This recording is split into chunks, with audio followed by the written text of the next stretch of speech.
మన పూర్ణిమలో కళ్యాణం కమనీయం సేల్స్ ప్రతి 15,000 రూపాయల కొనుగోలుపై కంచి కాటన్ శారీ ఉచితం. ప్రభుజీ, మనం ఇవి ఆచరించాలి అనంటే తెలుసుకోవాలి. తెలుసుకున్నవి ఆచరణలో పెట్టాలి అనంటే మనం నిత్యం అంటే పొద్దున్న లేచిన దగ్గర నుంచి భగవంతుని స్మరణలో ఉండాలా? అసలు ఎవరిని స్మరించుకోవాలి? ఏ రకంగా స్టార్ట్ చేయాలి డే అనేది? చూడండి, ఒక రోజు మనకు వచ్చింది అంటే అది భగవంతుడి యొక్క కృప వల్లే కదండి. అవును, ఈరోజు మనకి ఈ జన్మ వచ్చింది అని అంటే స్వామిని స్మరించాలి. హరి హరి హరి హరి అని అంటాం మనం. హరి అష్టకము అని అంటాం అనమాట. హరినామస్మరణతో ప్రారంభం చేయాలి రోజు అని చెప్తారు. భగవంతుడికి, మన ఆచార్యులకి, గురువులకి అందరికీ ఒకసారి నమస్కారం చేసుకోవాలి. పృథ్వీని నమస్కరించాలి, ఎందుకంటే ఆవిడ మన జనని. కానీ ఆవిడ మనల్ని భరిస్తుంది కదండి. మనం ప్రతిరోజు అడుగు పెడుతూ ఉంటాం పృథ్వీ పైన, వివిధ రకములైన కృత్యములు చేస్తూ ఉంటాం అనమాట. కాబట్టి ఫస్ట్ లేవంగానే, ఎంతమందికి అలవాటు ఉందో లేదో తెలియదు కానీ ఫస్ట్ లేవంగానే భూమాతను స్మృశించాలి. శ్లోకములు ఉన్నాయండి, శ్లోకములు నేర్చుకోగలిగితే నేర్చుకోండి. కానీ ఆ భావన, అమ్మా నీ పైన అడుగు పెడుతున్నాను కదా, మమ్మల్ని క్షమించు, మమ్మల్ని రక్షించు అనే ఒక భావనతో మనము నేలని స్పృశించి నమస్కరించుకోగలిగితే అది చాలా అద్భుతమైన విషయం అనమాట. దాని తర్వాత మనం భగవంతుని స్మరించి పృథ్వీని స్పృశించి నమస్కరించుకొని మన గురువులకి, ఆచార్యులకి నమస్కారం చేసుకొని, మీకు ఒక విషయం చెప్తాను. అన్నిటికంటే ముందు 2 అక్షరాలతో ప్రారంభమయ్యేది రోజు పూర్వకాలంలో, హరి అని. ఇప్పుడు కూడా 2 అక్షరాలతో ప్రారంభం అవుతుంది, కాఫీ అని. కరెక్ట్. కాఫీ అనకుండా పక్కన పెట్టి హరి అనటంలో నిద్ర లేవాలి. ఓకే. నిద్ర లేసిన వెంటనే స్నానం ఆచరించాలి. మీకు ఆ విషయం తెలుసా అండి? స్నానం అనేది సనాతన ధర్మంలో చాలా ముఖ్యమైన విషయం. మనము చాలామందికి అర్థం కాదండి. స్నానం లేకుండానే రోజును ప్రారంభం చేసేయటము, వంటింట్లోకి వెళ్ళిపోవటము, తర్వాత టిఫిన్ చేసేయటము, ఇలాంటివన్నీ చేస్తూ ఉంటారు. చాలా పెద్ద తప్పది. మనం ప్రొద్దున లేవంగానే భగవంతుని స్మరించుకొని ముందు చేయవలసింది స్నానము. స్నానంలో కూడా గంగే చ యమునే చైవ గోదావరి సరస్వతి నర్మదే సింధు కావేరి జలేస్మిన్ సన్నిధిం కురు. అన్ని నదులను కూడా గంగా జలమును, యమునా జలమును మనం స్మరించుకొని స్నానం ఆచరించాలి. మీకు ఇంకొక విషయం చెప్తాను, చాలామందికి తెలియని విషయం. మన ధర్మం మనకి చెప్తుంది, స్నానం ఆచరించేటప్పుడు వస్త్రం లేకుండా స్నానం ఆచరించకూడదు. మనము ఒక బట్ట కట్టుకొని స్నానం చేయాలి. అది ఆ నీటికి, ఆ దేవతకి మనం ఇచ్చే గౌరవం అన్నమాట. కాబట్టి స్నానం ఆచరించేటప్పుడు అపవిత్ర పవిత్రోవ సర్వావస్థాన్ గతోపివ యత్స్మరేత్ పుండరీకాక్షం సబాహ్యాభ్యంతర శుచి. పుండరీకాక్ష పుండరీకాక్ష పుండరీకాక్షాయ నమః. శ్రీ విష్ణు శ్రీ విష్ణు శ్రీ విష్ణు భగవన్నామ. ప్రొద్దున లేచినప్పటి నుంచి భగవన్నా, స్నానం ఆచరించేటప్పుడు భగవన్నా, భగవంతుడి ముందుకెళ్ళి భగవన్నా, రోజంతా భగవన్నా. ఎంత మనము భగవంతుడి యొక్క నామంతో మనము కనెక్షన్లో ఉన్నామనుకోండి, అంత మనకి స్పిరిచువల్ ఎనర్జీతో మనం రీఛార్జ్ అయిపోతాం అనమాట. మనకు ఆ స్ట్రెంగ్త్ వస్తుంది. మన రోజులో ఉండే ఆ ఒడిదుడుకులు అన్నీ ఉంటాయి కదండి, వాటన్నిటిని ఎదుర్కొనే ఒక శక్తి మనకి భగవన్నామస్మరణతో వస్తుందన్నమాట.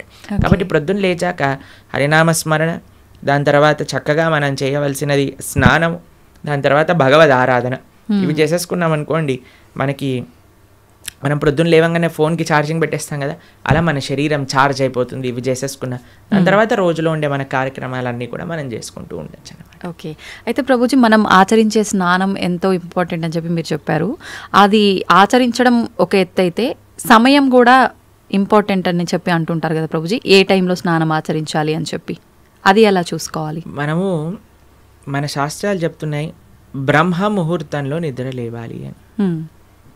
అంటే సూర్యుడు వచ్చే ముందు. ఓకే. ఇప్పుడు మీకు ఒక విషయం చెప్తాను. మీ ఇంటికి ఒక గెస్ట్ వస్తున్నారు అనుకోండి. సరే, ఈరోజు మీకు పండగ రోజు మీరు ఏం చేస్తారు? అరే ఈరోజు పండగ, త్వరగా లేవాలి, త్వరగా లేసుకొని కార్యక్రమాలన్నీ చేసుకొని నైవేద్యాలన్నీ తయారు చేసుకొని మనం త్వరగా ఈ పండుగని ముగించుకోవాలి, అమ్మవారి పూజ చేసుకోవాలని మీరు అనుకుంటారు, అవునా కాదా చెప్పండి? లేదా ఒక గెస్ట్ వస్తున్నారు అనుకోండి, సపోజ్ మీ గురువు గారు రేపు మీ ఇంటికి వస్తున్నారు అన్నారు అనుకోండి. మీ గురువు గారు ఇంటికి వచ్చాక బయట నాక్ చేశాక మీరు లేచి స్నానం చేసి రెడీ అవుతారా? లేదా ఆయన వచ్చే ముందే అన్ని సదుపాయాలన్నీ కూడా సక్రమంగా చేసుకొని పెట్టుకుంటారా చెప్పండి? వచ్చే ముందే చేస్తారు, అంతే కదండి. ఎవరైనా గెస్ట్ వచ్చినా, మన ఇంటి గురువులు వచ్చినా ఎవరో ఒకళ్ళు అలా చేసుకుంటాం కదా. సూర్య భగవానుడు ప్రత్యక్షంగా మనకి భగవంతుడి యొక్క స్వరూపం మనకి దర్శనమిస్తున్నారు. ఆయన ప్రతిరోజు ఉదయించే ముందే మనం నిద్ర లేవాలి. దాన్ని బ్రహ్మ ముహూర్తము అని అంటారు. సూర్యోదయం కంటే ముందు మనం నిద్రలేచి మన యొక్క స్నానాది కార్యములన్నీ పూర్తి చేసుకొని మనం రెడీగా ఉండాలి సూర్యుడిని స్వాగతించడానికి. మన యొక్క భగవన్నామ స్మరణ చేసుకుంటూ మనము రెడీ అయిపోతాం అనమాట. అందుకే సంధ్యావందనాది కార్యక్రమములు మనం ప్రొద్దున పూట, మధ్యాహ్నం పూట, సాయంకాలం పూట 3 పూటలు చేస్తాం అనమాట. ఆయన ఎవరికి చేస్తున్నాము అని అంటే సూర్యమండలంలో మధ్యలో ఉన్న భగవంతుడికి మనం చేస్తున్నాము. కానీ ఆయన మనకి భగవంతుడిని దర్శింపజేసే ఒక ప్రత్యక్షమైన క్యారియర్. ఓకే, కాబట్టి మనం ఆయన వచ్చే ముందే మనం నిద్ర లేవాలి. ఆయన రాకముందే మన యొక్క నిత్య కృత్యములన్నీ కూడా పూర్తి చేసుకొని మనము ఆధ్యాత్మిక కార్యక్రమంలో నిమగ్నమై ఉండాలి. ఓకే, మీరు చూడండి, ప్రొద్దున పూట లేవటం అనేది అటు మన ఆరోగ్యరీత్యా, అలానే సామాజిక పరంగా, అలానే మన ఆధ్యాత్మికంగా, శారీరకంగా, అన్ని మానసికంగా అన్ని విషయములలో మనకి మంచి చేస్తుంది. అందుకే early to bed and early to rice keeps a man healthy, wealthy and wise అని అన్నారు. కాబట్టి ప్రొద్దున పూట బ్రహ్మముహూర్తంలో నిద్ర లేచి స్నానం ఆచరించవలే. ఇది ప్రతి సనాతన ధర్మానికి సంబంధించిన వారు తప్పక ఆచరించాల్సిన ఒక పద్ధతి. ఓకే, అయితే ప్రభుజీ మనం మాట్లాడుకున్న దాంట్లో ఇంకొకటి భగవంతుడి ఆరాధన. చాలా వరకు అంటే ఇంట్లో మగవారు పూజ చేస్తేనే మంచి ఫలితం పొందుతారు అని చెప్పి ఈ మధ్య కాలంలో చెప్తున్నారు. కానీ ఎక్కువగా ఆడవాళ్ళే పూజ చేస్తుంటారు. అసలు నిజంగా ఆడవాళ్ళే పూజ చేయాలా, మగవారు చేయొచ్చా? అసలు మగవారు చేయాల్సిన కార్యక్రమాలు ఏంటి ఆధ్యాత్మిక పరంగా? ఎవరెవరు ఉద్ధరింపబడాలి అని అనుకుంటారో, ఎవరెవరికి భగవంతు అనుగ్రహం కావాలనుకుంటున్నారో వాళ్ళు చేయాలండి. మీకు ఒక విషయం చెప్తాను. ఒక మగవాడు పూజ చేసిన, ఆరాధన చేసిన, పుణ్యం చేసిన, పునస్కారం చేసిన దాంట్లో ఉండే 50% ఆడవారికి వెళ్తుంది. ఓకే, ఎంత? 50%. ఏదైనా పాపం చేశాడు అనుకోండి, దాంట్లో 1% కూడా ఆడవారికి రాదు. అదెలా ప్రభుజీ? మరి పుణ్యం అయితే పుణ్యం 50% వెళ్తుంది, పాపంలో వెళ్ళదు. ఓకే, స్త్రీ చేసిందనుకోండి పుణ్యం 1% హస్బెండ్కి రాదు, 100% ఆవిడ దగ్గరే ఉంటుంది. స్త్రీ ఏదైనా పాపం చేసిందనుకోండి, దాంట్లో 50% హస్బెండ్కి వెళ్తుంది. ఇది ఒక బంపర్ ఆఫర్ అనమాట, మన శాస్త్రాలు ఇచ్చింది. బాగుందా మీకు? బాగా అనిపిస్తున్నట్టుంది మీకు. శిల్ ప్రభుపాదుల వారు ఒక దగ్గర ప్రస్తావన చేస్తారు, everybody has to fly their own plane అంటారు. మనకి అంబరీష మహారాజు గారి వృత్తాంతంలో వస్తుంది. అయినా ప్రొద్దున లేవంగానే నిరంతరము కూడా భగవంతుడి యొక్క ఆరాధనలో, ఆయన చేతులన్నీ కూడా భగవంతుడి యొక్క పూజలో, పాదాలు భగవంతుడి యొక్క ఆలయ ప్రదక్షిణలో, మనసు భగవంతుని చింతించటం. సవై మన కృష్ణ పదార విందయో వాచాంసి వైకుంఠ గుణానువర్ణనే కరే హరేర్మందిరమార్జనాదిషు అని ఆయన యొక్క దినచర్య మొత్తం చెప్తారనమాట. ఇక్కడ వారి భార్య ఆరాధనకి నీళ్లు తెచ్చి తేవడానికి హెల్ప్ చేసినా సరే ఆయన అనేవారట, నా పూజ నేను చేసుకుంటాను, మళ్ళీ నీ పూజ నువ్వు చేసుకో. ఆయన అన్ని సదుపాయాలు సమకూర్చుకొని, ఎందుకంటే చూడండి భగవంతుడితో మనకుండే రిలేషన్షిప్ ఎక్స్ట్రీమ్లీ పర్సనల్ అండి. స్వామి మన తండ్రి, స్వామి మన తల్లి. ఇప్పుడు చూడండి మీకు ఒక విషయం చెప్తాను. మన ఇంట్లో ఎవరిదైనా పుట్టినరోజు ఉందనుకోండి, మనం ఏం చేస్తాం? ఒకసారి మాకు ఈ సంఘటన ఎదురైందనమాట. నేను మా తమ్ముడు కలిసి మా అమ్మగారికి గిఫ్ట్ ఇవ్వాలి అంటే, మా తమ్ముడు అన్నారు, నువ్వు నీ గిఫ్ట్ ఇవ్వు, నేను నా గిఫ్ట్ ఇస్తాను. ఎందుకంటే అమ్మకి నీ గిఫ్ట్ వేరే, నా గిఫ్ట్ వేరే. ఎందుకంటే మన ఇద్దరికి అమ్మ కదా. కాబట్టి అమ్మతో నాకుండే రిలేషన్షిప్ ఒకటి, మా తమ్ముడికి రిలేషన్షిప్ ఒకటి, అంతేనా? అయితే మేమిద్దరం అనుకున్నాం, సరే నేను నాకు తోచింది, నాకు ఇష్టం ఉన్నట్టుగా నేను చాలా బాగా పెయింటింగ్ చేసేవాడిని అనమాట, డ్రాయింగ్ చేసేవాళ్ళం అనమాట. అయితే నేను ఇచ్చేస్తాను, నేను ఏదో ఒకటి స్కెచ్ చేసిస్తాను అంటే, మా తమ్ముడు అన్నాడు, నేను ఏదో ఒకటి తయారు చేస్తాను, ఏదో ఒక బొమ్మ లాంటిది ఏదో ఒకటి తయారు చేస్తాను, ఇస్తాము అని ఇద్దరం వేరు వేరు చేసి ఇచ్చామన్నమాట.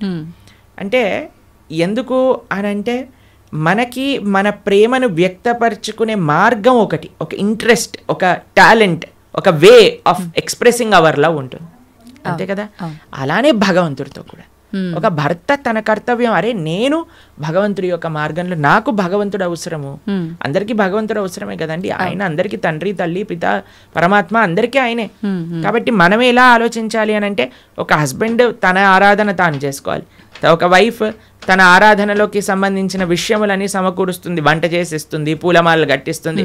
దాని తర్వాత వారి హస్బెండ్ వెళ్ళిపోయాక వైఫ్ తన ఆరాధన తాను చేసుకుంటుంది, పిల్లలు వచ్చి దండం పెట్టుకుంటారు, ఏదో అమ్మ నాన్నలకి ఇద్దరికి హెల్ప్ చేస్తారు, అందరు కలిసి ఆరాధన ఒకటి ఉంటుంది, ఒక్కొక్కళ్ళు కలిపి ఆరాధన ఉంటుంది అన్నమాట. కాబట్టి ఏదో స్త్రీలు చేస్తే ఇల్లంతా బాగైపోతుంది అనే భ్రమలో నుంచి బయటపడండి. మీకు 1% పుణ్యం రాదు.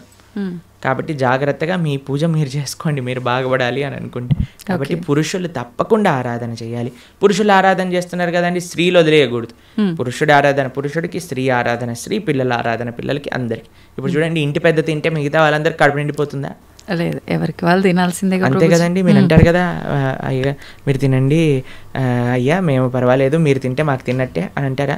లేదా మీ హస్బెండ్ వచ్చి అమ్మ నువ్వు తినేసి నాకేం పర్వాలేదు, నువ్వు తింటే నేను తిన్నట్టే అంటారా? కాదు కదా. ఎవరెవరికి శక్తి కావాలంటే వారు వారు భోజనం చేయాలి.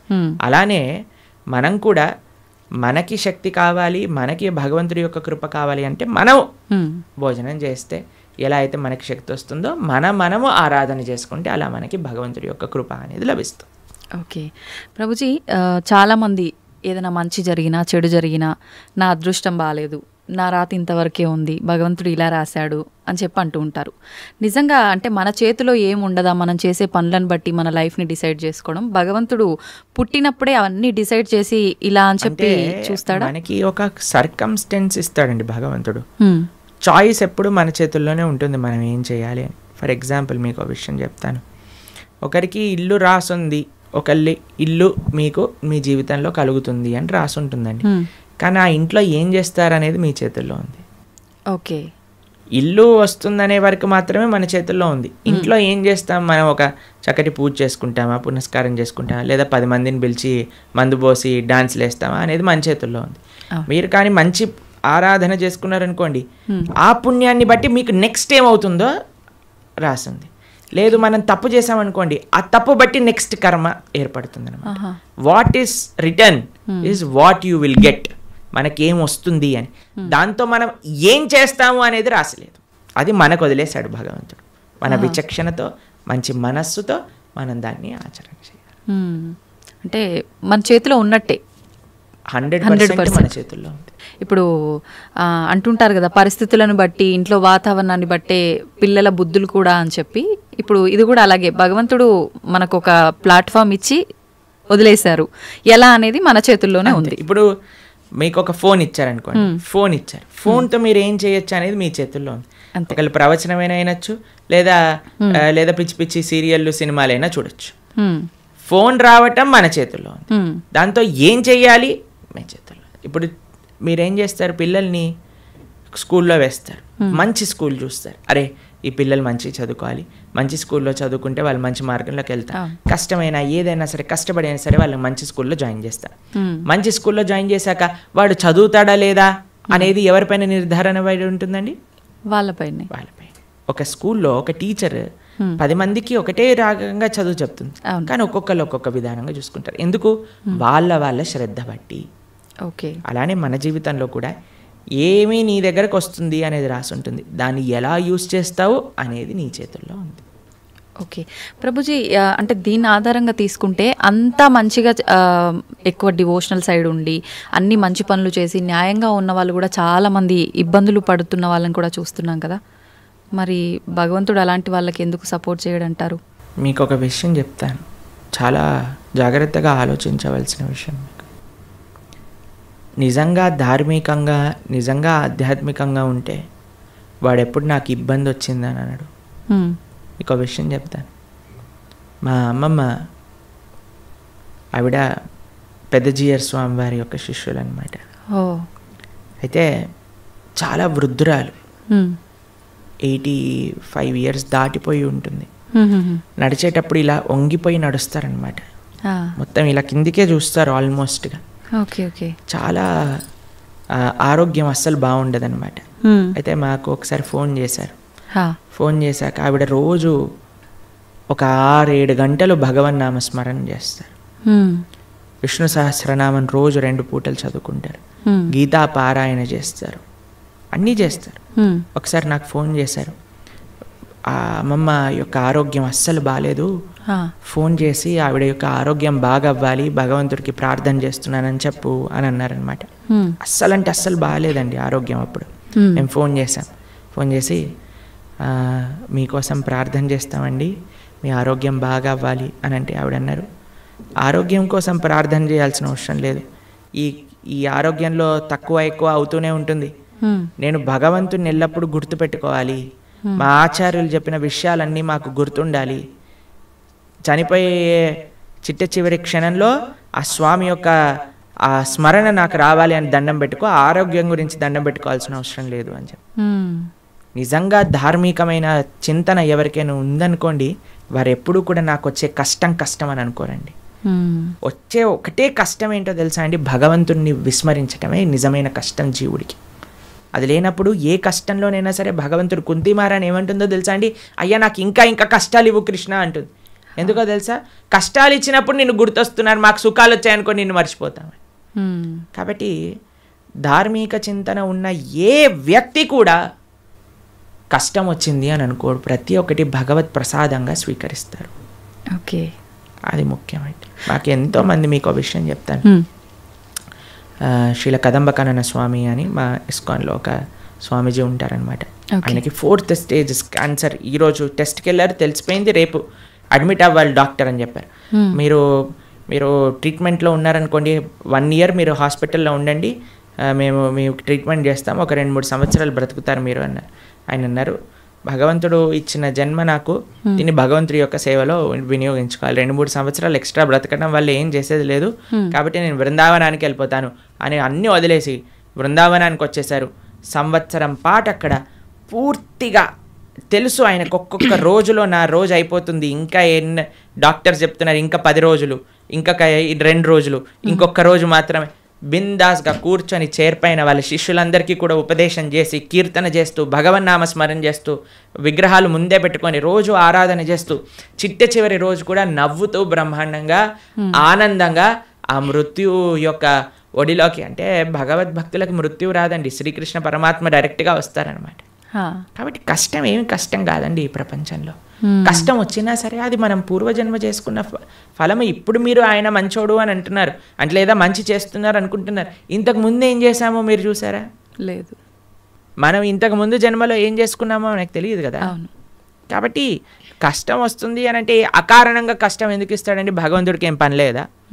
ఆయన ఇక్కడ ఉన్నారు కదా హైదరాబాద్లో మూసాపేటలో, ఆయన కష్టం ఇవ్వండి కొద్దిగా చూద్దాం ఎలా బాధపడతాడో అని ఆయన ఏమన్నా పైన వైకుంఠం నుంచి ఆ పని చేస్తున్నారు చెప్పండి? లేదు. ఆయన ఎందుకు అంటాడండి ఎవరికైనా కష్టం తెప్పించాలి అని భగవంతుడు ఎందుకు అనుకుంటాడు చెప్పండి? ఇప్పుడు మీరు చూడండి, చిన్నపిల్లలు ఎప్పుడైనా బాగా అల్లరి చేశారనుకోండి, రూమ్లో వేసేస్తారు, వేసేసి లాక్ పెట్టేసి ఏడుస్తారనమాట పిల్లలందరూ చాలా. అమ్మాయి ఏమన్నా కావాల్సుకొని, అరే మా పిల్లవాడు బాగా ఏడుస్తున్నాడు అని ఆనందపడుతుందా అండి? ఎందుకు వేసింది రూమ్లో? తెలుసుకోవాలని, అల్లరి మానేయాలి, మంచిగా ఉండాలి బుద్ధిగా కదండి. అమ్మ ఒక కొట్టినా, ఒక మాట అన్నదా, తిట్టినా, రూమ్లో వేసినా, దేనికైనా సరే ఒక పనిష్మెంట్ ఎందుకు వస్తుంది? ఎందుకంటే మారి మంచి విషయములు తెలుసుకొని ముందుకెళ్తారేమో. భగవంతుడు కూడా మనకి ఏదన్నా ఇచ్చాడు అని అంటే, ఒక కష్టం ఇచ్చాడు అని అంటే, ఆ కష్టం నుంచి ఏం నేర్చుకోవాలి? Failures are stepping stones for success అని అంటారు. ఒక నష్టం జరిగినా, ఒక ఏదైనా సరే, అరే మనం ఇంకా ఇంకా ఇంకా భగవన్ నామస్మరణ ఎలా చేసుకోవాలి, భగవంతుడికి దగ్గరికి ఎలా అవ్వాలి. ఇప్పుడు మీకు ఒక విషయం చెప్తానండి. బృందావనంలో లాస్ట్ ఇయర్ మేము ఆ వీడియో చూస్తున్నాం అనమాట. యమునా నది మొత్తం పొంగిపోయి బృందావనం మొత్తం కూడా మునిగిపోయిందనమాట. అందరు షాపులలోకి, ఇంట్లలోకి, అన్నిట్లోకి నీళ్ళు వచ్చేసాయి మొత్తం కూడా. అయితే ఇంటర్వ్యూ చేసే వాళ్ళు వెళ్తున్నారనమాట. వెళ్తూ టీవీ ఛానల్లో వాళ్ళు, ఏమనిపిస్తుందండి మీకు, ఏమనిపిస్తుందండి అంటే, ఓ బహుత్ మజా ఆ రహా హై, యమునా మహారాణి హమారే ఘర్ మే ఆ గయి హై అని ఆరతులు ఇస్తున్నారనమాట. వాళ్ళకి ఏమనిపించట్లేదు, వాళ్ళ సామాన్లు కొట్టుకుపోయాయి, వాళ్ళ షాప్ పాడైపోయిందని, యమునా మహారాణి హమారే ఘర్ పధార్ రహీ హై, యమునా మహారాణి హమారే షాప్ మే ఆ గయి హై, అందరు కీర్తన పెట్టుకొని డాన్స్ వేస్తున్నారు అనమాట. చూడండి, అదే మన ఇంట్లో నీళ్ళు వచ్చాయనుకోండి, హే ఈ గవర్నమెంట్ గలీజ్ది, ఇది ఇట్లా అయిపోయింది, అది అలా అయిపోయింది అని మనం ఏడుస్తూ ఉంటాం. చూసే విధానం అండి జీవితంలో. ఒకటి కష్టం వచ్చినా, నష్టం వచ్చినా, భగవత్ ప్రసాదంగా ఉన్నాం అనుకోండి, ఏం పెద్ద కష్టం లేదు. కానీ పరమాత్మ ఎవరికి కష్టం ఇవ్వాలి అని అనుకోరు. మన యొక్క పూర్వజన్మ ఫలితం మనకు ఒక విధంగా వచ్చిందనుకోండి, దాన్ని స్వీకరించాలి. తండ్రి ఐ యాక్సెప్ట్ అని ముందుకెళ్ళాలి. ఓకే ప్రభుజీ, ఇప్పుడు మీరు చెప్పినట్టుగా అమ్మమ్మ గారి విషయం అయితే కానీ, గురువు గారి విషయం ఒకటి చెప్పారు, అదైతే ఏంటి, ఇప్పుడు యమునా నది గురించి చెప్పింది. ఇంత ప్రశాంతంగా కష్టం వచ్చినా ఇది కష్టం కాదు, అది కూడా భగవంతుడి కృపే, ఆయన అనుగ్రహమే అని చెప్పి దాన్ని సుఖంగా భావించాలి అని అంటే నిజంగా అసలు అంత ఈజీగా ఎలా సాధ్యపడుతుంది? ఈ కుటుంబ జీవనంలో ఉన్న వాళ్ళకి ఇదంతా ఎంత ఆధ్యాత్మికంగా ఉన్నా సాధ్యపడుతుంది అంటారా? చెప్పిన వాళ్ళందరూ కుటుంబ జీవితం ఉన్నారు, కానీ ఎక్కడో కొంతమంది, అందరికీ అలా సాధ్యపడాలంటే చాలా ఈజీ అండి. భగవంతుడి పైన నమ్మకం ఉండాలి, అంతే, ఇంకేం అవసరం లేదు. ఇప్పుడు మీకు ఒక విషయం చెప్తానండి. మీ డాటర్స్ ఉన్నారు, మీ డాటర్స్కి మా అమ్మ నాన్న నాకు చేసింది మంచి అని అనుకుంటే మీరు ఏమన్నా సరే వాళ్ళు యాక్సెప్ట్ చేస్తారు, మీ మాట వింటారు. వాళ్ళు అనుకున్నారనుకోండి, మా అమ్మకి ఏం తెలుసు నా గురించి, నాకు బాగా తెలుసు, నాకు ఏది మంచో ఏది చెడు అని అంటే మీరు ఏమంటారండి మీ పిల్లల్ని చూసి? అరే ఇంత చిన్న పిల్లలు మీకేం తెలుసు మంచి చెడు అంటే ఏంటో, అదే అనుకుంటాం కదా. కాబట్టి మనకి ఎలా తెలుస్తుందండి మంచి అంటే చెడు అంటే ఏంటి అని? అరే భగవంతుడి పైన, అరే భగవంతుడికి తెలియదు ఉంటుందా చెప్పండి? లేదు. స్వామి మనల్ని సృష్టించిన వ్యక్తి, ఆయనకి తెలియదా అండి మనకి మంచి ఏది చెడు ఏది అని? ఆయన పైన నమ్మకం ఉండాలంటే, స్వామి మారోబి రాకోబి, నువ్వేం చేసినా నాకు మంచి చేస్తావు, నమస్కారం అనండి, అంతే. ఇంకా ఏం జరిగినా సరే మనం దాన్ని తీసుకోగలము. ఆ భక్తి, ఆ శరణాగతి భగవంతుడి పైన ఉండాలంతే. ఓకే ప్రభుజీ, మన హిందూ ధర్మం విషయానికి వస్తే కొన్ని కోట్ల దేవతలు రకరకాల రూపాలుగా ఆరాధిస్తారు. ఎందుకని? భగవంతుడు ఒక్కడే కదా, ఇన్ని రూపాలుగా ఎందుకు ఆరాధించాలంటారు? భగవంతుడు ఎన్నో రూపాల్లో లేడండి, భగవంతుడు ఒక్కడే. గోవిందం ఆది పురుషం తమహం భజామి. ఆ స్వామి, ఇప్పుడు చూడండి, మన కంట్రీ తీసుకున్నాం అనుకోండి, ఒక ప్రైమ్ మినిస్టర్ ఉంటాడు. ఆ ప్రైమ్ మినిస్టర్ యొక్క క్యాబినెట్లో మిగతా మంత్రులు ఉంటారనమాట. ఆ మంత్రుల యొక్క ఆఫీస్లో చాలా మంది పనిచేస్తూ ఉంటారు. ఇదంతా కలిపి మనం ఒక గవర్నమెంట్ అంటాం, అంతేనా? అలానే భగవంతుడు ఒక్కడే ఉంటాడు, ప్రైమ్ మినిస్టర్ ఒక్కడే ఉన్నట్టుగా భగవంతుడు ఒక్కడే ఉంటాడు. ఆయన యొక్క మినిస్ట్రీలో చాలా మంది మంత్రులు ఉంటారనమాట. ఒకడు వాటర్ డిపార్ట్మెంట్, వరుణుడు చూసుకుంటాడు. ఆ తర్వాత హోమ్ మినిస్ట్రీ ఇంద్రుడు చూసుకుంటాడు. లేదా మెయింటెనెన్స్ ఒక డిపార్ట్మెంట్, డిస్ట్రక్షన్ ఒక డిపార్ట్మెంట్, ఫైర్ ఒక డిపార్ట్మెంట్, ట్రెజరీ, ఫైనాన్స్ ఒక డిపార్ట్మెంట్. అట్లా ఒక్కొక్క దేవత దగ్గర ఒక్కొక్క డిపార్ట్మెంట్ ఉంది. దాని కింద చాలా మంది పనిచేస్తూ ఉంటారు. కానీ స్వామి ఏం చేస్తుంటారు? స్వామి ఇవన్నీ పట్టించుకోడండి పెద్దగా. స్వామి యొక్క పాదాలకు ఉండే ఒక ధూళి యొక్క కణం యొక్క కాంతి ప్రపంచాన్ని మొత్తం నడిపించేది, అంత శక్తి భగవంతుడి దగ్గర ఉంది. భగవంతుడు ఏం చేస్తాడు? కేవలం తన భక్తులతో తాను లీలలు చేస్తూ ఉంటారనమాట. తన భక్తుల యొక్క ప్రేమను ఆస్వాదన చేస్తూ ఉంటారు. స్వామి పెద్దగా సృష్టి చేసి, పద ఈరోజు భూమిని సృష్టి చేద్దాం, పద ఇక్కడ ఇది చేద్దాం, అది చేద్దాం, ఆయన ఏం పట్టించుకోడు. ఆయన తన భక్తులు ఎక్కడెక్కడ ఎత్ర గాయంతి మద్భక్త తత్ర తిష్టామి నారద, తన భక్తులు రక్షించుకోవడానికి, తన భక్తుల్ని కాపాడుకోవడానికి, తన భక్తుల యొక్క ప్రేమను స్వీకరించడానికి స్వామి చేస్తుంటారు. మిగతావన్నీ ఆయన సిస్టమ్, ఒక సిస్టమ్ పెట్టేశారనుకోండి, ఆ సిస్టమ్ నడుస్తూనే ఉంటుంది. అలా భగవంతుడి యొక్క మినిస్ట్రీలో ఎంతో మంది దేవతలు ఉన్నారు. ఆ దేవత ఆ పని చేస్తూ ఉంటుంది. భగవంతుడు ఒక్కడే, దేవతలు చాలా మంది. దేవతలందరూ కూడా భగవంతుడి కింద ఆయన యొక్క సేవ చేస్తూ ఉన్నారనమాట. అది విశేషం. ప్రభుజీ, పుట్టుక చావు ఈ రెండు సృష్టి ధర్మం అందరికీ తెలిసిన విషయమే. పుట్టినప్పుడు ఎంతైతే సంతోషపడతామో, మరణం సంభవిస్తుంది అని తెలిసినప్పుడు అంతే ఎక్కువగా బాధపడతాం. అయితే కొంతమందికి ఇందాక మీరు చెప్పినట్టుగా ముందే డాక్టర్లు డిసైడ్ చేస్తారు ఇన్ని రోజుల కంటే ఎక్కువ బ్రతకరని. అలాంటి సందర్భాల్లో కూడా అసలు వాళ్ళు ఆ న్యూస్తో ఎక్కువ ఇబ్బంది పడి తొందరగా పోయే వాళ్ళు కూడా ఉన్నారు. అసలు వీటన్నిటి గురించి భగవద్గీతలో ఏం చెప్తారు? ఎవరికైతే తన పైన కాన్ఫిడెన్స్ లేదో వాడు భయపడాల్సిందే కదండి. మనం చేసిన పాపాలు, మనకుండే అనుబంధాలు ఎక్కువ ఉన్నాయనుకోండి, ఆ జీవుడు చాలా కష్టపడతాడు పోవడానికి. ఇప్పుడు అందరికీ భయం ఏంటండి? చావే కదా భయం. రోగం రాకూడదు, తర్వాత ముసలి వాళ్ళు అవ్వకూడదు, అందుకే కదా ఎక్కడిచ్చిన వైట్ హెయిర్ వచ్చేసిన పెయింట్ వేసేస్తాము. దాని తర్వాత మిగతా అన్ని మేకప్ డిపార్ట్మెంట్లు ఇవన్నీ ఎందుకు ఇంత ఫ్లరిష్ అవుతున్నాయంటే, జనాలకి ఒకటే ముసలితనం వద్దు, రోగం వద్దు, చావద్దు. ఈ మూడింటిని తప్పించుకోలేము. ఇదే జీవితం అంటే. ఎంత మనం కవర్ వేసినా, ఎంత మనం ఏది చేసినా సరే మన యొక్క ఆ వయస్సు ముందుకు వెళ్ళిపోతూనే ఉంటుందండి. మనకి రోగగ్రస్తుని అవ్వాల్సిందే. కోటీశ్వరుడికి కరోనా రాదు, లేదండి మేము జస్ట్ మిడిల్ క్లాస్కి వస్తామంటుందా? అది ఎవరికైనా వస్తుంది. కంపల్సరీ బాధపడాల్సిందే. అందుకే ఈ ప్రపంచం అంటారు, ఈ ప్రపంచంలో అన్నిటినీ అడ్జస్ట్ చేయడానికి చూడకు అని అంటారు. జన్మ మృత్యు జరా వ్యాధి దుఃఖ దోషాను దర్శనం. ఈ దుఃఖములు అనేవి ప్రతి ఒక్కరికి ఈ ప్రపంచంలో ఉంటాయి. మనం ఆలోచించవలసింది ఏంటి అని అంటే, అరే ఈ దుఃఖాలే రాకుండా దీన్ని ఆపాలని ప్రయత్నం చేయక ఇది వస్తూనే ఉంటాయి, కానీ దీనికి పర్మనెంట్ సొల్యూషన్ ఏమిటి? ఇప్పుడు మీకు ఒక విషయం చెప్తాను. కొన్నిసార్లు శరీరం పైన పుండ్లు వస్తాయి, బాయిల్స్ అని అంటారు. వాటికి ఒక టెంపరీ ట్రీట్మెంట్ ఏంటి, డాక్టర్ దగ్గరికి వెళ్ళాను అనుకోండి, అది కట్ చేసేస్తారు. ఆ ప్రదేశంలో ఇలా ఒక ఆయింట్మెంట్ రాసేసి కట్టేసేస్తారు అనమాట. ఇక్కడ పోతుంది ఇక్కడ వస్తుంది, ఇక్కడ పోతుంది ఇక్కడ వస్తుంది, ఇక్కడ పోతుంది ఇక్కడ వస్తుంది, ఇక్కడ పోతుంది ఇక్కడ వస్తుంది. అది ప్రతిసారి వచ్చినప్పుడల్లా కట్ చేసేసుకొని ఆయింట్మెంట్ రాసేసుకొని పూసేసుకోవటం ఇదొకటి. లేదు ఇంకొద్దిగా డీప్గా వెళ్ళామనుకోండి, అసలు ఎందుకు ఇది వస్తుంది ఇన్ఫెక్షన్ అని అంటే బ్లడ్లో ఇంప్యూరిటీస్ ఉన్నాయి.